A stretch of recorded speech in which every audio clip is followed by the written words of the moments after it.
Civil Control and Open Studio present the author's project of Boris Tumakov, Marat Khairulin,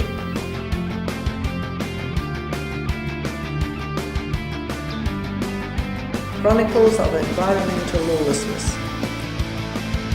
Chemical Nightmare of Volgograd. Chapter 1. Unsinkable. I must say that the history itself at first seemed so simple that I didn't even want to take it on. Oh, I thought, it is just another usual for our country corporate showdown. But nevertheless, I decided to go to this city on the river Volga. I apologize in advance for this long prehistory, but this information is very important for understanding how unprecedentedly, brazenly, the people and government are being deceived by the owners of the plant Volgograd. This enterprise is located a few kilometers from the city of Volgograd, with 1 million people living in it. It was built in Soviet times for the production of special food additives, methionine. In wartime, it is intended to feed the soldiers. In peaceful times, as a general food additive and also to feed cattle. Methionine is a very complex chemical compound, and the waste is an extremely toxic substance. And this is also not a simple chemical compound. For example, aniline, which is used to produce dyes. So, in Soviet times, for waste treatment at the Volga centers, a multi-stage system of specialized facilities was built, including even a special oxygen plant. In total, the plant thus cleansed about 1 million tons of toxic waste per year. We also have to bear in mind that the location of the plant itself was very poorly designed. It is situated between two great rivers, the Volga and Akhtuba. Moreover, in the bare steppe, where the toxic emissions of the enterprise are carried large distances by winds blowing in all directions. This in itself is dangerous, but this production needed a lot of water and a lot of electricity, so it was specially built next to the Volsky hydropower station. Unfortunately, the people and the environment were of the least concern. In the mid-90s, the plant was incorporated, and the first thing done by the new owners was to close the treatment facilities, the maintenance of which took up a lion's share of the profits. Instead, they suggested pumping toxic waste underground into so-called salt domes. I must say that this is a rather controversial technology, but it has been used in the USA for quite a long time. The fact that the liquid from salt domes practically does not leak out anywhere makes it a reliable storage for many 1,000 years. But in the US, this technology has been tested and is strictly regulated. That is, its observance has the force of law. But in our country, on the contrary, it is not regulated, and for its violation there is no prosecution. This was the interlude, and now begins the story itself. The fact that the plant is pumping waste into the ground caused agitation and concern of environmentalists. But nothing more happened, because the supervisory and inspection bodies did not seem to have any special claims. I say seem because this too is a complicated story. For example, the local office of Rosprirodnadzor sort of found some violations. The catalogue of injected substances allegedly exceeded their license. Instead of 12 authorized products, the plant was pumping into the wells 28 substances. The Environmental Prosecutor's Office even initiated a criminal case, which then somehow quietly fell apart. After that, Rosprirodnadzor would appeal to the Arbitration Office, bring a claim worth billions of rubles against the plant. The enterprise, in turn, successfully managed to turn them all down. On average, judging by the official materials, it turns out that for at least 10 years the factory managed to beat off 3 or 4 such global charges. In the end, it turned out the plant was sort of right. If the state did have any claims to it, it could not implement them. Chapter 2. Mysterious MAC. In Volgograd, my first step was to meet with Sergei Borisovich Ostroukhov. In the late 90s, it was he who was invited as the main expert to give an opinion on the underground waste disposal project. And here comes the first lie. My first question was, who decided to deposit toxic liquid waste specifically into aquifers, into this particular aquifer? That's a surprise. The public was told that the waste will be injected into an impenetrable salt dome, but actually the plant was driving its poison into the aquifer, where it will certainly be spread around the area. And that's not all. Sergei Borisovich says that the salt dome is growing about 2 millimeters per year. This is a feature of salt layers. And in our case, this is important because in the place where the wells were drilled, there is a deep geological fault. That is why the expert had questions. Salt domes can work as a piston along this fault and squeeze waste up to the surface, and at the same time can deform the wells themselves. And here we come to the most important. The observation wells do not give any feedback on the movement of this subsurface waste injection. In other words, Mr. Ostroukov says that either the plant is pulling all over public's eyes, and in reality they exceed the maximum permissible concentration, MPC, or their waste is going somewhere else. And we are talking about very significant volumes. The official license of the plant provides for the subsurface injection of 600,000 tons of poisonous waste a year. That is, from the time of Dr. Ostroukov's examination, there has to be at least 10 million tons of highly toxic waste under the ground. But none of the monitoring wells, even the closest, has ever shown that the exposure limits have been exceeded. This has also been confirmed by the head of Rospirodnadzor of Volsky City, an official by the name of Aksionov. When I called him on the phone, he told me that over the years, none of the control wells has ever recorded any excess over the maximum permissible concentration. Chapter 3, On the Trail.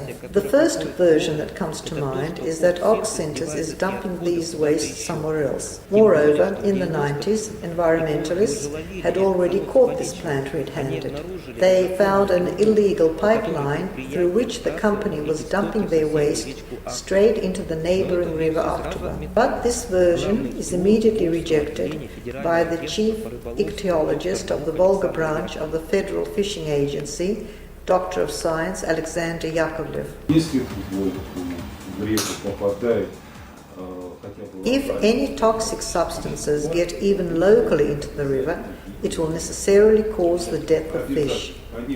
Over the recent years, there have been no alarms.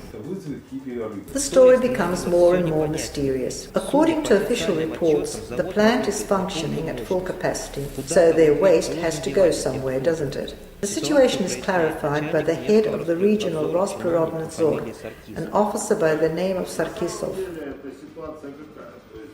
Actually, this is the way things stand, if you mean the injection project, and that is what we're talking about.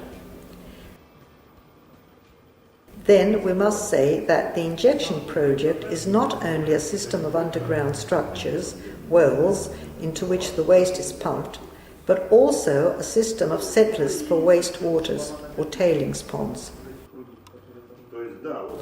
All the wastewater of the enterprise, liquid waste as they call it, goes into a system of settlers for wastewaters, where wastewater, according to their technology, is sedimented to be prepared for the process of injection into underground horizons.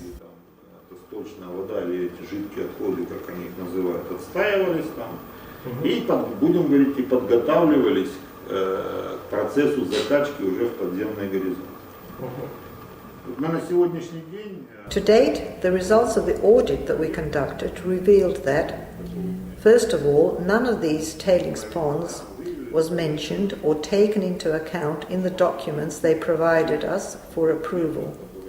And the waste that they place and store there for a certain period of time, it is also not taken into account. Accordingly, no standards or limits have been set, and accordingly, there has been no charge for the disposal of wastes. You understand what this means?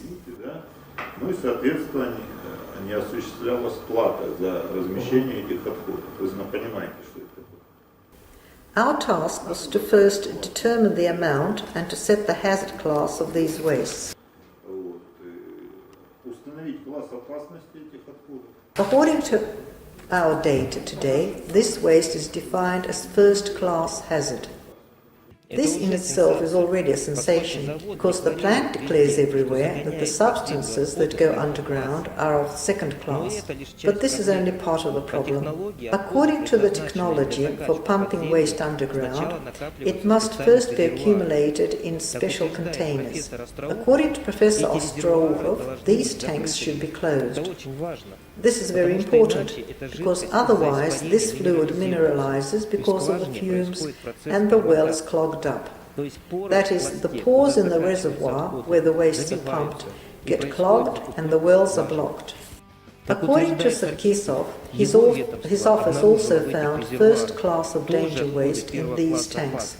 However, whether these tanks are closed or open, he did not say. But most important is that the officer claims that actually there is not that much waste at the plant. From the beginning of the year, Volgograd Synthos, according to him, hid underground only 26,000 tons of waste. This is a drop in the ocean, when the license is for 600,000 tons. And the mystery is as follows. If you open the annual reports of the enterprise, according to them, production at the plant is growing by 15–20% annually, but the amount of waste, according to Sarkisov, on the contrary, is constantly decreasing. At the same time, there has been no mention of any radical investments into the construction of a supernova wastewater treatment plant. Where then do these tens and thousands of tons of waste go, which, according to the license, should be accounted for? Clearly, it doesn't add up. Chapter 4: Chemical Nightmare of Volgograd. The professor and I have been roaming around the environs of the plant Synthos for several hours under a scorching sun. To understand what we experience, you need to know what the Volga steppe in midday August is like. It's a flat as a table surface covered with sparse vegetation. It's not even vegetation, just some dry sticks, an unbearably hot sun and wind. We found only one well, old and apparently no longer in use. We also found the notoriously famous in its time estuary. At one time, this is where the plant dumped their waste. Later, this estuary was closed, but judging by the fact that we see water flowing out of the pipe, waste is still being dumped here. But this clearly is not first-class danger waste. However, we did at long last find the ponds. They turned up just half a kilometer from the tram line, which takes the employees into the city of Volsky. They were hidden behind the nearest soil bank. Those deposits that we see on the surface are of prime interest. As we can see, the surface is black. It is a black, tarry substance that we can't even make a hole in with this hair stick. And such a large quantity of it means that the concentration in the water is high. This is interesting. If this liquid with such components gets into the underground layers, they will naturally settle on the rock and clog up the pores. This means that the clogging will be close to the layer and further movement of liquids will be impossible. That is why such liquids must not be injected into the subsurface. This means that the injection well will break down and another well will have to be urgently drilled to a depth over 1,000 meters. It's quite an expensive thing. Coming closer, we realized that we were in a man-made hell. The water stank of an unimaginable poisonous smell. The liquid itself was a greyish-green. All in all, we found 5 huge ponds. 2 of them were empty, 3 filled with this poison.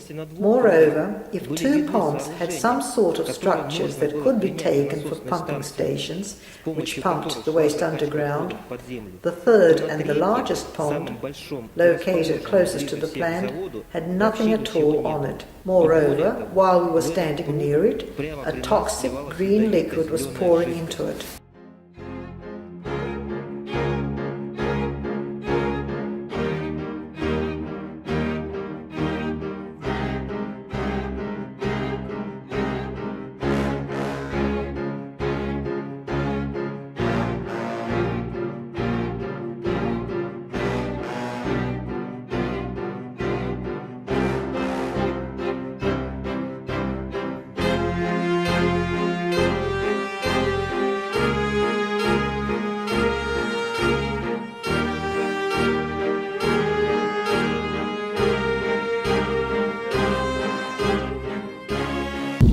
pond is filled with poisonous liquid waste through the existing water pipeline. This means that everything that flows into the pond then evaporates into the air over a large area surrounding the pond. It's quite natural. Now look at the side of the storage pond. We found a chain of control wells. They are around the perimeter of the ponds, and they were all just simply filled with concrete. And moreover, they were also, until now, covered up with earth. The soil was swept off them probably due to the last test of Rosprirodnadzor. This clearly shows that the owners of the plant and all relevant departments have been lying to us. The head of the sanitary inspection station of Volsky, Aksionov, lied, and he asserted that the MPC in these wells was normal. How could he measure them if they were filled with concrete? The head of Rosprirodnadzor, Sarkisov, lied when he said that all these years they took samples from wells which did not exist. Our greatest fear was confirmed to us by the security guard who came at the end of our expedition. Actually, we would like to see the injection wells. Where are they? There aren't any. And do they function now? They haven't been functioning for a long time. A long time ago is how long? About 10 years. Haven't been working at all? Not at all. Они лишь вот сюда, вот сейчас таким путем. For me, this meant, figuratively speaking, that the doors of hell clanged shut on my investigation. The circle was completed. Just in case the audience doesn't understand what is going on, I will explain. Apparently, because of non-observance of the technology procedure, these wells through which the plant had planned to inject liquid waste underground clogged up. On the other hand, maybe this procedure was not even planned from the start. This story about injecting the waste underground was originally a grand scheme to fool the authorities and the public. A grand scheme to justify the closure of the costly treatment facilities. Why spend money on cleaning and pumping? A system of 5 ponds in a southern climate under a scorching sun, plus a winded tunnel in the steppes, and bingo, a perfect evaporator. Apparently the plant accumulates waste in the ponds during the winter, and during the summer they are efficiently evaporated and dried up. That is, once again, all the hype with the injection of waste under the earth was exclusively designed to shut down the costly treatment facilities. Got it? And now, dear audience, so you can clearly understand what the owners of the plant have actually done, get onto the internet and find out what first class of danger waste means. Multiply 600,000 tons of waste of first class of danger by 10, and it turns out that at least 6 million tons of very toxic substances have been discharged into the atmosphere without any treatment at all, and maybe a lot more. After all, with such a system in place, you can dump anything in whatever amounts you want, and no one will be the wiser. And this is all going on in the vicinity of the city of Volsky, which has more than 300,000 people living in it, and close to 1 million population in the city of Volgograd, on the other side of the Volga River. And all the poison has gone up there. We could have finished here, but on the way out we were stopped and questioned by the police. Police patrol reported that there weren't any grounds for detention. We did trespass on bound by barbed wire factory grounds. But then, some glossy, with a glamorous tan, head of the city's private security, a captain by the name of Bugrimov, appeared. And he began to accuse us of unthinkable crimes: illegal entry onto the territory of the plant, taking pictures and filming at a specially dangerous entity, absence of a business travel identity card, and in general, I am a strange kind of journalist. I poke my nose into things I'm not expected to. After him came the Volsky chief of police, a tall young man with a big belly by name Lapatin. First of all, he strictly asked Bugrimov why they had not confiscated our phones and video cameras. Moreover, representatives of the plant frankly gangster types, directly, and in a no-fuss manner, I emphasize again directly, gave orders to the police chief.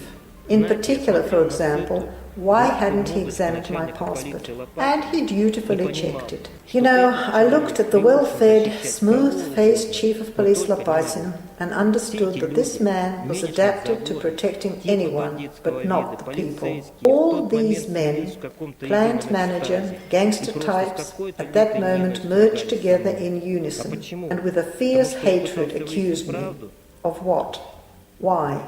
Because I was trying to find out the truth? Don't put on an act, don't. Just go and breathe. 20 years you have been dumping waste and you don't have a single observation well.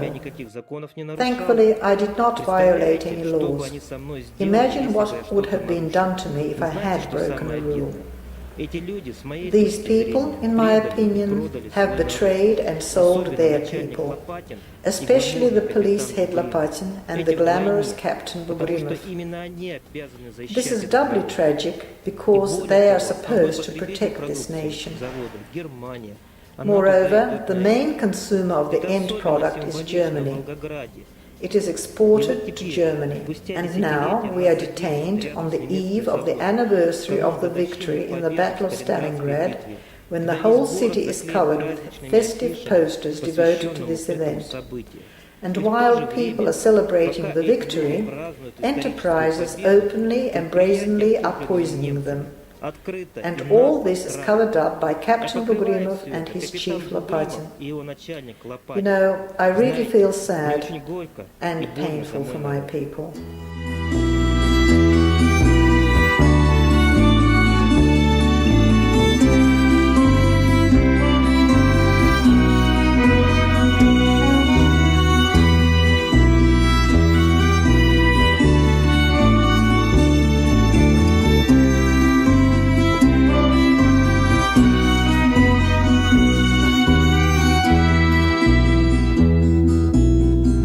Ветер, дым из трубы, плач природы, смех сатаны, а все от того, что мы любили ловить ветра и разбрасывать камни. Песочный город, построенный мной давным-давно, смыт волной, мой взгляд похож на твой. В нем нет ничего, кроме снов и забытого счастья. Дым на небе, дым на земле, вместо людей машины, мертвые рыбы в сохшей реке, зловонный зной пустыни. Моя смерть разрубит цепи сна, когда мы будем вместе.